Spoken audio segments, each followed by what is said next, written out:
Kurt, as we come to a close here on 2021, I thought it would be a fun idea, courtesy of our wonderful super producer, Kennedy, to break down some of the highlights for the season. So let's start maybe with the Los Angeles Lakers trying to build what was undoubtedly a super team, bringing in every all-star that I grew up watching and put them on one team. The same year, by the way, that Space Jam 2 came out. What are your thoughts on that? Yeah, first off, I think you have to talk about NBA offseason whenever you talk about basketball, and wrapping up the year, just because it's what drives everything. Like, it's what people care about. It's what drives traffic in a way that nothing else does. And nothing drove it like the Lakers going after Russell Westbrook, and then how that's turned out, right? Like, how that is really 30-something games in now. It's still about LeBron James. It's still LeBron James having to put up a triple-double and start at center if they're going to beat Houston. Like, it hasn't worked out as planned, but it was a fascinating experiment because they chase stars, right? Like, we're going to go get Russell Westbrook, and we're going to give up Kentavious Caldwell-Pope. We're going to give up Montrezl Harrell. We're going to give up Kyle Kuzma. We are not going to re-sign Alex Caruso because we've got these three stars with Anthony Davis, LeBron, and Westbrook. And Corey, do you think it's meshed very well? It's hard to answer that question because of the fact that AD's been injured. LeBron's been injured for both substantial parts of the season. So in my mind, Kurt, it reminds me of, do you remember that Clippers team going into the bubble where we were like so excited to watch Kawhi Leonard and Paul George? But how many times did that starting five get on the court at the same time before playoffs? Not very much, right? And then it didn't mesh. And we were wondering, why didn't this mesh? Same with the Brooklyn Big Three. Handful of times you had those guys on the court at the same time, and then in playoffs they lose to the Bucks, right? So if we have the current scenario in LA, I think we might have a similar ending, right? We've read this story before, but if everyone gets back and healthy, I'm with you. I think it runs through LeBron and through AD. The question is, how much of a fit does Russell need to be? Does he need to have, Draymond Green numbers, 12, 10, and 10, in order to get them to the next level? Or does he need to be Russell and put up a 25-point triple-double? I think more Draymond Green numbers. I think so, but I'm not sure if he's – and I guess the question ultimately becomes, is he willing to play that kind of role? Work more off the ball, shoot corner threes, distribute more. They looked good early in the season when he was like – he'd set a pick for LeBron, and then the defense had tried to trap LeBron because he'd take the ball out of his hands. But now you've got Westbrook on that short roll, and it was very Draymond, right? Like, suddenly he's dishing, or he can drive the rim and cause all kinds of problems. But they've gotten away from some of that. He was supposed to be the guy too who could, hey, we're going to be able to rest LeBron. We're going to play him fewer minutes, and we're going to be able to everything will be fine. And just that hasn't meshed yet. But it's funny when you talk to people around the league, they're like, man, the Lakers look terrible, but nobody will write them off for the exact reasons you talked about, which is there's a lot of talent there. And if they do put it together, and LeBron he's the best puzzle solver, the best problem solver there is in the league. If they put this thing together and they, like you said, Anthony Davis comes back healthy, finds a little bit of that jump shot. Yeah, nobody's writing them off, but it's been like that all season. I think we're still saying same thing about the Bucks. I mean, not the Bucks, about the Nets, aren't we? Mm-hmm. Yeah, but the difference with the Nets and the Lakers is, we've seen LeBron do this over and over and over again. Yeah. So that's the reason why the Lakers, and I agree with you, at times, like, they don't look very good. Then when LeBron's out there, they look good. And then when Anthony Davis is out there, they look really good, right? But we don't know the spectrum of, like, how good this team could be any given night. Is like winning the lottery versus, the worst case scenario. So from my perspective, having that wide of a margin is concerning for any other team that isn't led by LeBron James, because we know that LeBron can single-handedly bring a team to the NBA Finals like he did so many times in his career. It's just so that's why it's like you never write them off. The Nets, on the other hand, to me, they have a little more questions, which is kind of funny considering, they have three of the best players in the game. And they're in first place in the East. Yeah, exactly. It's like, but it's funny because I would still say, a Lakers led LeBron team. That's the funny thing about it, Kurt. That's the funny thing about it. Let's move on to another great player who cemented part of her legacy, already illustrious, in Chicago. So Candace Parker, Chicago native. It's one of the greatest stories of all time, Kurt, really. Chicago native returns to Chicago and wins the city's championship, first championship since Michael Jordan era Bulls. I mean, you're talking about a proud sports city that is Chicago. What an achievement for a Chicago native. And to do it, you had to take down the Phoenix Mercury.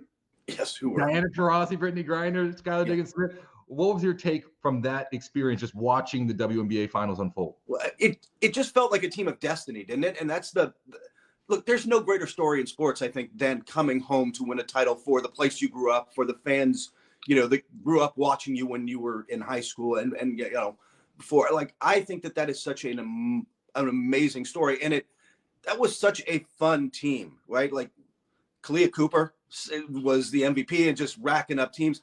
Vandersloot's out there dishing 10 assists a game and control of games.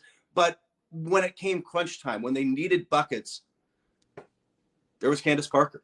There was Candace Parker making whatever kind of glue play, elite play that she needed to make at a given time to just put them over the top. That was such a fun team to watch. And it's fun when you said, I mean, they were going up against just giants. I mean, everybody thought, oh, this was the Mercury. Like, who's going to beat the Mercury? Well, it took a team of destiny, and it took Candace Parker. That was one of the just great, like we said. There's a reason it's on this list. It was such a great emotional thing. And to get to the Mercury, they had to beat the Connecticut Sun, who had the MVP, Jonquel Jones. So it's just the whole journey, going from a 500 team to beating every giant along the way to win it all, and denying Diana Taurasi. Could you imagine? She won her 5th straight gold medal. Then, she had a child, and then now going into this game, she could have won a championship. And I mean, everything was just, it was a pretty incredible storylines all over the place. But congratulations to Candace Parker. And I got to give a quick shout out, Allie Quigley, one of my favorite shooters in the game, men's and women's. I love watching Allie Quigley play basketball. She was unstoppable that series.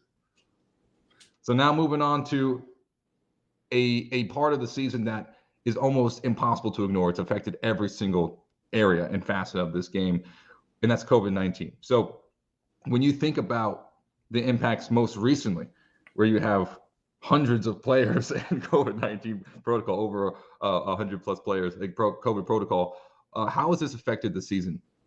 It's just thrown the current season and the start of this season into chaos. Might overstate it, but I mean, there have been like 70 G League call-ups. I mean, they're the guys who've been out of the league for 6 years. Joe Johnson's back in the league, like, and getting buckets. And hey, let's give Lance Stevenson 23 minutes. And Isaiah Thomas is getting run. Just guys who are, hey, we know we can count on him for a couple minutes. We're going to try. That's just where the league is right now. And it's really hard. And you can't really talk about this year without getting back to how much that impacted last season. Remember the condensed schedule and the injuries that came with that? 2 straight shortened off seasons. I mean, the Lakers and the Heat make the bubble finals. Neither of them are quite the force the next year because that short off season, they don't come back quite the same way. And look, this just on a financial side, the owners lost money. So now there's this, they've smoothed out the cap, but the cap isn't going to rise very fast over the next couple of years. It's impacted the finances. It's just hit every aspect of the NBA and continues to. Do you find it? I mean, it's. Well, I would say, just what's your takeaway from this, Corey? I mean, how do you see this? Yeah, it's becoming more and more interesting to watch how teams weather this storm, right? And I think it's been clearer to see that in the NFL recently. A player said, look, there's a lot of key players out in the NFL. This is almost like it's all about depth.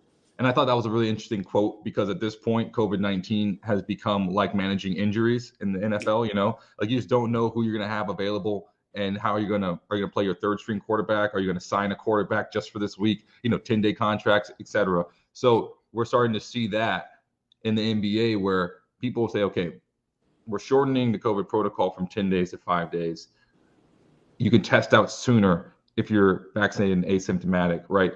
It's almost become that, how do we as a team figure out how do we field the most competitive team and make sure we weather this storm like we would injuries. And I think that was an interesting marked change from the beginning of the pandemic versus now.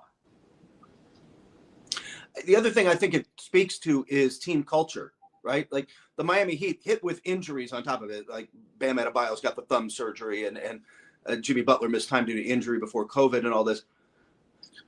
Miami Heat have this really strong culture. They are who they are. They have this identity. Role players were stepping up. Max Strus, all these guys are making plays, and they won 7 of 9. Like there's something about, I think it's an interesting study in team culture and which teams survived this better and which teams have not. And moving on to one team that managed to survive pretty well last year, the Milwaukee Bucks. They win in their first championship since Kareem. Let that sink in for a second. So, I was doing some research really quick. It's curious to me, Kurt. Did you know that Kareem won back-to-back MVPs when he won the championship with Milwaukee, right? And Giannis naturally wins back-to-back MVPs, wins a championship in Milwaukee. He's like, what he's doing in Milwaukee is sensational. When you watch that season for Giannis crowning him as the king of the NBA, what came to mind? I thought it was a great story for the NBA on a few levels, but it starts with this, right? He stayed home. This is not a guy who jumped ship and jumped to a super team. It is not a guy who forced management there. Hey, go get these stars. These are the guys I need to win. No, man, I trust you. We're going to build this with Chris Middleton. And they did go get Drew Holiday, but who was critical for them. But a lot of the Pat Connaughtons and the Dante DiVincenzo's of the world were guys that they brought in and brought up with them. I think it's really important for the NBA to be able to say, hey, look at this small to mid-market team. It was what they held the Spurs up to for so long. Like, hey, look at this small to mid-market team. If you really manage yourself well, you can compete. You can win it all. Does it take some luck? Yeah, you got to get Giannis Antetokounmpo in the draft. But yeah, you also handled it right. We can point to certain other franchises that won the lottery or have recently won the lottery, and it doesn't look like this. And so to me, that was the biggest thing. I mean, what was your takeaway, though? Same thing. From my perspective, if you get the opportunity to build a franchise around Giannis, then you have to be able to align all levels, right? You have to be able to say, okay, what's the stability coaching-wise, GM-wise, ownership-wise? And the Milwaukee Bucks were able to do that with patience and, say, look, we want to win a championship, but also manage expectations along the way. And I think a lot of teams kind of falter at one point, right? They either fire the coach or they change, GMs, or something happens with ownership, or they can't manage expectations, right? Something along that line, that chain breaks down, which then results in years and years of good work going by the wayside. So that foundation that Milwaukee built culminated in the crown jewel. And for me, as a basketball fan, I love to see that. I will also say this is a really interesting turn of the NBA, I think, because Giannis winning back-to-back MVPs and Jokic winning the MVP this year. That's that's 2 international players, but 3 MVPs going to international players. We're starting to see more and more international players taken in the first round, Kurt. So it's like we knew the game was global and international, but now it's translating into the best players in the NBA are international players, and they're winning titles. And we saw glimpses of that with like Dirk Nowitzki and Tony Parker and Manu Ginobili, but now it's very much a reality. So it's so cool to see that next generation of player where kids are growing up wanting to be like Luka Doncic, and Giannis. It's just really neat. I agree. I love that this has become the place where the best players in the world want to come and test their skill, right? Like if you're truly an elite player, there's really good level. Look, you can play really high level basketball in Europe and the Spanish league and the European league and even the Turkish league now.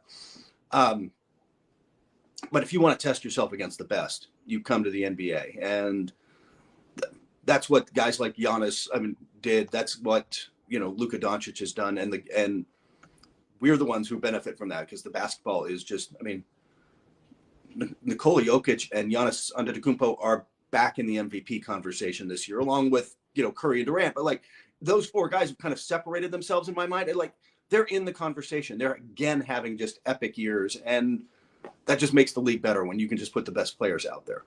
And I think this is also just kind of indicative of the rest of the world post 92 Dream Team. You look at how many USA teams have won gold in the past. 30 years, it's just gold, gold, gold, gold, gold, gold, gold. Argentina wins gold, and then it's just gold, gold, gold, gold, gold. You know, so it's really great to see that now. You know, like you said, everyone in the world, such a high level of basketball, and we as domestic fans here in the U.S. get to enjoy watching Giannis and Luka and all these players play. It's amazing. But speaking of gold, 7 straight for the women's team, 5 straight for Sue Bird and Diana Taurasi. Talk about dominance. What did you think about that run this summer in Tokyo? I think sometimes that got overlooked way too much, and it really is like the biggest story of the year because you think back to what that team was. That was such a dominant Olympic team, and you were over there in Tokyo. I mean, yeah, we talk about Sue Bird and Diana Taurasi, and they played key roles, but nobody has an answer in the rest of the world for Brittany Griner, right? Like, actually, I'm not sure anybody in the WNBA or anywhere else has an answer for Brittany Griner. But, like, she was just a force. And then you've got Breanna Stewart at you know, was it 16 and a half points or 15 or 16 and a half points and 10 boards a game and just making passes and whatever needs to be done. She is such a beautifully gifted all-around player who you can run the offense through. And all of those players, hey, give Dawn Staley credit.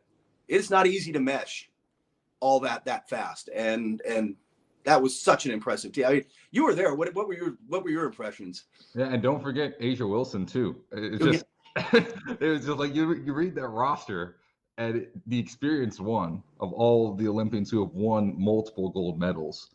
Just mind-blowing. And then all the young players who just step in and understand the gravitas, like you're playing for the U.S. women's national team. And it's hard to just explain what that means to people. You know, for me, it's interesting because playing for Notre Dame, like, you know, okay, I watched Rudy. Like, I know what Notre Dame means to the world, right? But the USA women's basketball team going for 7 straight, like, they just don't lose. So if you're going through that system as a young player, just understanding, watching all your idols wear that jersey, and then you putting that out there saying, I want to be one of those players. The standard is very clear. It's like, we win gold medals here. And to see Asia Wilson, all the other young players just step right in and say, yep, we got you. That was the coolest thing for me. It was beautiful to watch. That's a different kind of pressure, isn't it? Like, to know that, like, you're part of this legacy and you have to bring it, as opposed to like, hey man, we can just roll the ball out and win it. They didn't play that way at all. No, and that's why I also love about watching them play live. It was, you could see the tenacity, the ferocity, because it wasn't just a defensive, like, okay, we gotta be conservative, right? Like, we're trying to guard history. We want to make history for Diana and Sue as well. It was very much like, let's go get this. And that's the mentality you have to have. You can't be the incumbent who is, you know, resting on his or her laurels. You have to go out there and fight. And that team, watching them live, watching Breanna Stewart, watching Asia Wilson, watching Diana Taurasi, watching Sue Bird live, yeah, I mean, it was amazing to watch. I will say too, there will be a women's head basketball coach in the NBA, hopefully by the end of the decade. I'm going to say Dawn Staley is a name to watch. Like, remember, she was in the NBA for a while.